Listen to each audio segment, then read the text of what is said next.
পোলা সরকারি চাকরি পাইছে, পাইয়া তার বাপ মার কাছে দৌড়া এসে বলতেছে কি, আব্বা আম্মা আমার তো সরকারি চাকরি হয়ে গেছে, মাস শেষে 2 থেকে 2.5 লাখ টাকা বেতন পাবো, দেখো একদিন তোমাদের ঋণ সহ শোধ করে এলাম। এই কথা শুনে বাপ মা একে অপরের দিকে তাকায়া একটা মুচকি হাসি দিছে। তখন পোলা বলতেছে কি, তোমরা আমার কথা শুনে হাসি দিলা কেরে? তখন তার বাপে বলতেছে কি যে, আচ্ছা বাজান, তুই যদি অত ঋণ সেতি করতে চাইতেছস, তুই এক রাত আমাদের লগে থাকিস, তাহলে তো সারে ঋণ শোধ হয়ে যাবো। এই কথা শুনে পোলা তো পুরাই অবাক, বলতেছে এক রাত থাকলে তোমাদের সাথে আমার ঋণ শোধ হয়ে যাবো? হয়। তারপর যখন রাত হইছে, পোলা আইসা তার বাপ মার লগে শুয়ে পড়ছে।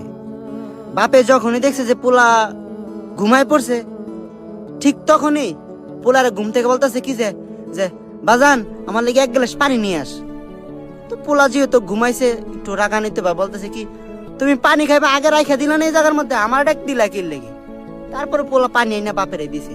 খাওয়ার পরবর্তী গেলে আবার পোলা ঘুমায় পড়ছে। ঘুমের কিছুক্ষণ পরে আবারও তার বাপে বলতেছে কি যে, বাজান ঘুম থেকে একটু উঠ, আমি বাথরুমে যাবো। এই কথা শুই না বলতেছে কি, আচ্ছা তুমি বাথরুমে তো আগে একা একা যাইতাও, তো আমার আজকে হঠাৎ করে ডাক দিলা কি লেগে? এই কথা শুই না বাপে আবার কিছু বলে নাই, পোলা ঘুমায় পড়ছে। তার কিছুক্ষণ পরে তার মা ওই পোলার প্যান্টের মধ্যে পানি ঢেলে দিছে। পোলা তো ঘুম থেকে ফালদা উঠছে, ওইটা বলতেছে কি যে, আম্মা তোমরা কি শুরু করছো?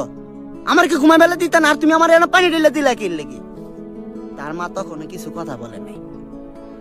এর কিছুক্ষণ পর আবারও তার বাপে ঘুম থেকে ডাকিয়া তুলছে যে, বাজান রে, আমার তো পেটে খিদা লাগছে, এই ফ্রিজের থেকে কিছু আসেনি নিয়ে আস।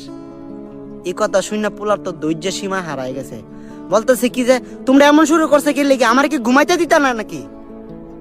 এই কথা শুনে তার বাপ মা দুজনে ঘুম থেকে উঠটা ঘরের টর্চ লাইটটা জ্বালাই দিছে, আর দিয়া তার ছেলের কাছে বলতেছে কি যে, বাজান মাত্র 2-3 ঘন্টায় তুই হাঁপায়ে গেছস, আর তোরে যে এই শুরু থেকে আমরা বড় করছি, কত রাত যে তোর লাগি যে আমরা যে পাহারা দিছি, মাঝরাতে তুই ঘুম থেকে উঠে যাইতি, তোরা নিয়ে হাঁটাহাঁটি করতাম, তোর মা শীতের মধ্যে তোর মার কাপড় মধ্যে তুই মুইতা দিতি, এই পানি নিয়ে তোর মা ঘুমাই যেত। এর কিছুক্ষণ পর আবার তুই ঘুম থেকে উঠে দিতি, তোর পেটের মধ্যে খিদা লাগতো, আবার তোর মা আর আমি তোরে খাওয়াইছি। কই, তখন তো আমরা কোনো রাগ করি নাই, তখন তো আমরা এই জিদটা তোর সাথে দেখাইতে পারি নাই। এই কথা শুনে পোলার আর বুঝতে বাকি হয় নাই।